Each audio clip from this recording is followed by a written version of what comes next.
Hi, it's Paul Hill from itflea.com, and in this lesson, I'm going to help you understand the difference between containers and organizational units, which are commonly referred to as OUs. Now, a container is a structural object that are included by default within Active Directory. The most important difference between OUs, or organizational units, and containers is that you cannot apply group policy objects directly to containers.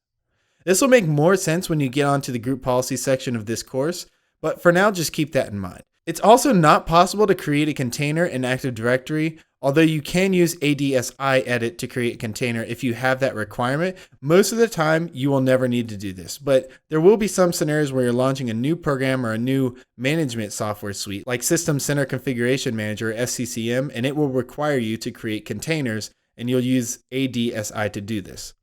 Now, by default, the containers you will immediately see in Active Directory are computers, foreign security principals, managed service accounts, and users. We can also sort by the type here at the top and group them together. Now, the computers container is the default location for new computers who join your domain. So when we join a new workstation in this domain, if we pop in here, it would be listed under this container by default. You can change that with PowerShell, but by default, this is where it's going to land. Now, the thing to keep in mind is that group policy objects that are applied to the itflea.com domain, like the default domain policy, will apply to this computer's container, but you cannot hang specific GPOs to this container. So it's therefore not a good practice to leave computers inside of the computer's container. It's better to build out an OU. You can call it computers or whatever you want to name it, domain computers, managed computers, and apply your GPOs inside of that OU and place your computers inside of that OU.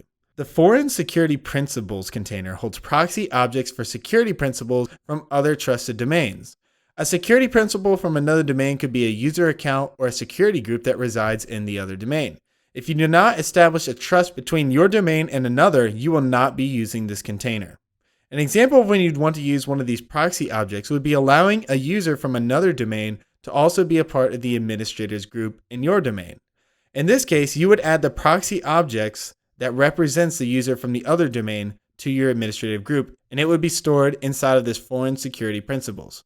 The managed service accounts container holds accounts that are used to run service or applications that are run on servers. Now, since managed service accounts, or called MSAs by Microsoft, are supposed to be used for services and not by end users, you will not create passwords for these accounts, but they are instead handled automatically. The problem of expiring service account passwords and security can be a huge headache for administrators, and this is what MSAs hope to solve. If you're new to system administration and that didn't make any sense to you, basically there's user accounts that are created within Active Directory that are only used to complete services, like it might be a virus scan or installing updates or a program that needs to reach out and do a certain script. And a lot of times we would create these regular user accounts that would be the same as any other user account across the domain, but you would have to make sure you maintain the passwords, and your applications would have to know what the passwords were. So if you change the password in Active Directory, then you'd have to go back to your application and update the password there. MSAs are designed to make it much less complicated, to where you just create the account and you don't ever have to deal with passwords or expiring accounts or anything silly like that. Now, to create an MSA, you need to use the PowerShell command line. There is no interface to do this at this time, although Microsoft may later add this functionality. Inside of the users container, if we pop this open, you're going to find the administrator and guest user accounts, as well as several default security groups which are used by your domain. So we can see here's the guest, which is disabled, the default account, which is disabled, and then we have the administrator account, and then we have all these security groups that are used by your domain. The built-in domain contains security groups that are required for your domain to operate. So if we pop in here, we can see there's the administrator group, guests, Hyper-V administrators, replicator. A big one is the remote desktop users group.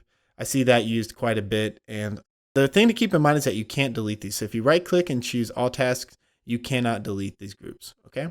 Now that we've talked about containers, let's talk about organizational units. Now, by default, we have this domain controller's organizational unit, and obviously this is where our computer would be stored, ITFDC01. And the reason why it's an organizational unit is because by default, there is a group policy object that is created and applied to this OU. Now, group policy is in the next section, but we can't really get away with teaching Active Directory without talking about group policy some. Organizational units, commonly referred to as OUs, are used to organize and separate objects within Active Directory. The objects could be anything that Active Directory could store, so it could be a user account, computer, printer, or a file share. If your company had a marketing team, you might create a new organizational unit and call it marketing and store all your marketing users and computers inside of this OU. So just like it sounds, the purpose of OUs are to help you organize your domain within Active Directory. But it's much more important than just having a tidy Active Directory or an organized Active Directory. A lot of times, system administrators will assign specific permissions to certain OUs. For example, all the users inside of the marketing OU may have a special desktop background and special permissions to a file share that others may not have. This is why it's very important that you insert Active Directory objects into the correct OU, as picking the wrong OU could lead to some users having security privileges they're not supposed to have. Like I said, this not only applies to user accounts, but every object that is stored within Active Directory. Now, to create an organizational unit, we need to right-click in the desired location. Now, in my case, I'm just going to click at the root here, itfleet.com. We're going to right-click, and we're going to choose New. Next, we're going to pick Organizational Unit. So we're over here on the right. It's about halfway down, a little over halfway down. Select Organizational Unit, and then we have a new wizard that appears. It's just a little one-page wizard. So what you need to do is type in the OU that you want.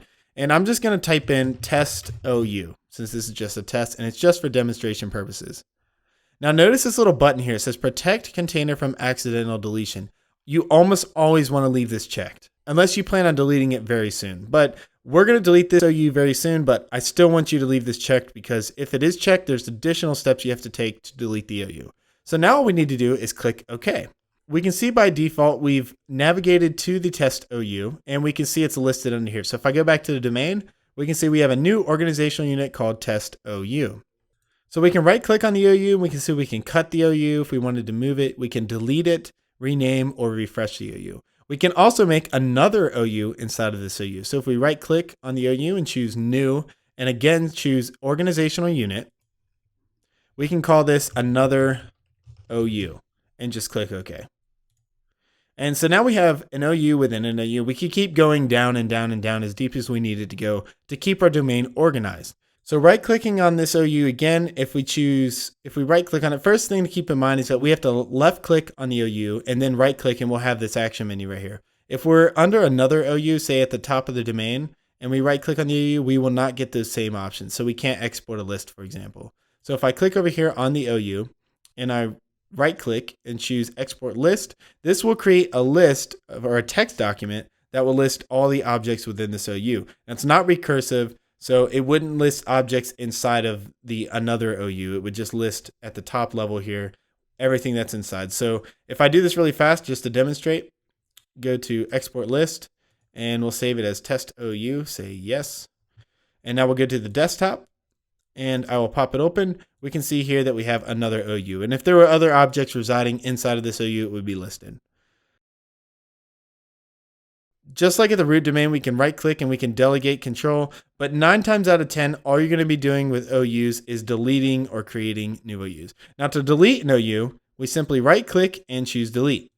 It's going to say, are you sure you want to delete it? And we're going to say yes. Now we're going to see this pop-up that says you do not have sufficient privileges to delete test OU, or the object is protected from accidental deletion. And if you remember, when we created this OU, we checked that checkbox that said protect from accidental deletion. So we need to learn how to turn this off. And the way you do that is by clicking OK.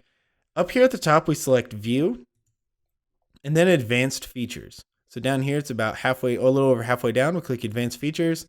And we're going to notice right away that a ton of options were added. So it can be a little bit confusing. Don't worry, everything that you were looking at before is still there. There's just new options available. So we can see that Test OU is still here. If we expand this out, we can see another OU. So we know we're in the right spot. So we're going to right click and choose Properties. And we'll go to Object, the Object tab at the top. And we'll uncheck the Protect Object from Accidental Deletion checkbox, and we'll hit OK. And we'll do the same thing on another OU, okay? So we're trying to delete both of these. Hit OK. And then we'll go back to View, and we'll turn off Advanced Features. So you could leave it on if you'd like. I just prefer to turn it back off as it, I don't see things that I don't need to see. So if we just right click on Test OU, we can say delete and say yes. And then we're going to get this pop-up that says object test OU contains other objects. Are you sure you want to delete object test OU and all of the objects it contains? We're going to say yes. And now we can see that we have successfully deleted it. So now you understand what an organizational unit is. You understand what a container is. I told you a little bit about the default containers and OUs that come with Active Directory when you first set up your domain controller. You understand how to build new organizational units and how to remove the protection from accidental deletion and how to delete an OU. So that's pretty much all you need to know about organizational units. Great job getting through this lesson, and I look forward to seeing you in the next one.